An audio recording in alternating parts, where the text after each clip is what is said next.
In this third part of our official introduction of Areopagus Apologetics, I intend to talk about why we're doing what we're doing. In the first two parts, we've addressed the who we are, and then in the second part, what we're doing, what we're up to. Now it's time to talk about why. And in the last part, which is part 4, the final part, we're talking about how we intend to go about it. This part 3 is going to be very short. There's not much to talk about. Why are we doing what we are doing? Well, there are two main reasons that I want to mention. The first thing is, in Nigeria, there is the growth of anti-Christian sentiments. When I was young, of course, I became a Christian as a young man, as a teenager in my late teens. You know, everything was fine then. But as usual, when a country or when a land is going to be de-Christianized, it's a gradual movement. It's a gradual movement. Then, at that time, it was very prestigious to be a pastor. It was okay.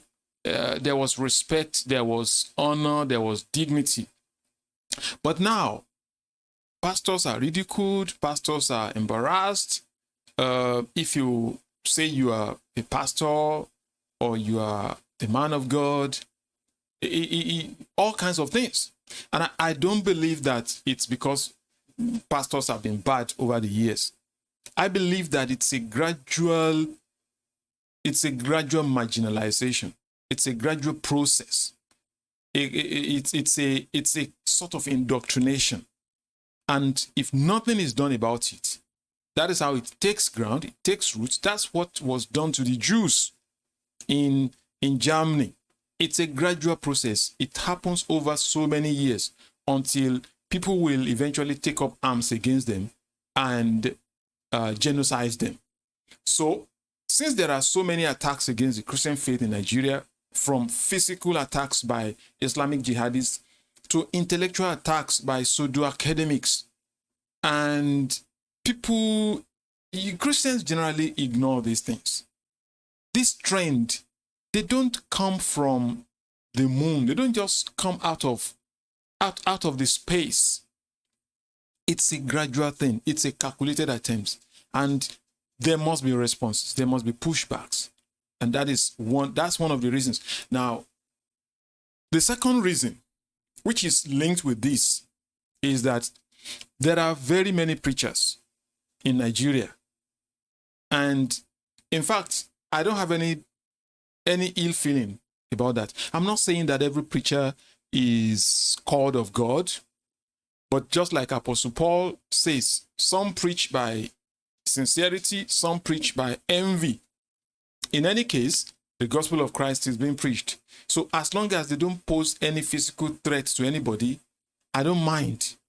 So whether they are called or they are not called, we shall see. We shall see. Let God be the judge of all such.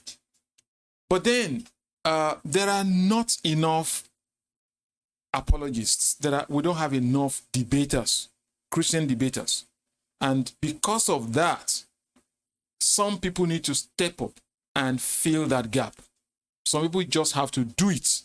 Because if nobody does it, then it looks like nobody's going to do it for us. Now, when I said there are not enough people, I know that some people are trying their best. Some people have been doing this for some years. And at this juncture, I just want to recognize such people.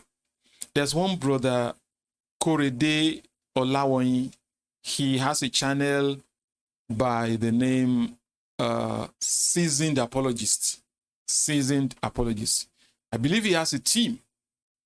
And kudos to them for what they're doing. They have been there for some years. There's one brother, Sunday, from Fatio Kodoro. He has a team. Kudos to what they're doing. God recognizes you. I thank you for what you're doing. There's one evangelist, Noah Ezekiel. And in recent months, and maybe in the last 1 or 2 years, He has actually taken the Dawa team by the storm. He's done a lot to tame them. I want to thank God for your life. I praise God for you. And if there are others that I'm possibly not aware of, it's not as serious. It's not because I want to spite you. So it's just that maybe I'm not aware, or maybe there's not enough time to go over all the people that are there. But it does not matter how many that are on ground now. In a country of over 200 million, the population of over 200 million, if you have 50 Christian apologists in the land, they are not enough.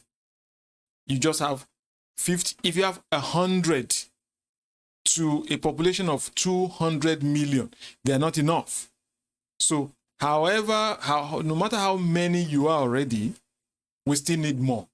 And therefore, I'm calling on young minds, young people. Don't just be engrossed with social media, taking off selfies, being on Facebook, being on Twitter, actually, you don't find a lot of young people on Twitter, but Facebook and TikTok. Yeah. And maybe sending WhatsApp messages, all these things. Think about it. What do they afford you? Aren't you going to take up your cross and follow Jesus Christ? And it's not the fault of these young people. It is the fault of the church.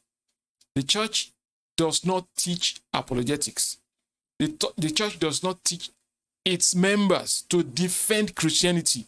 All that the church teaches is just Bible study, Sunday service, and special services, programs upon programs upon programs upon programs. Now, that is why we believe God is calling us to fill that gap. I'm going to say those who are doing that, those who are preaching from the pulpit, those who are teaching, it's okay. Keep on doing that. But that is not enough. If you have enjoyed this content, please consider subscribing and like the video and share it so that the algorithm will know that there is something interesting going on. And by so doing, many other people will be aware of this content. It's not just about us. If you know any good thing that is going on, Christians should not just watch. Don't just watch the video. It doesn't cost you anything to drop a comment. It doesn't cost you anything to like the content. You are not going to pay anything. And it is part of the lack of education on the part of Christians that you are to join hands together and promote Christian content all over the world. I pray that the Lord Almighty will open our eyes and help us and strengthen His church so that the coming generation will meet something and the church will not die in our own time. Thank you and God bless you.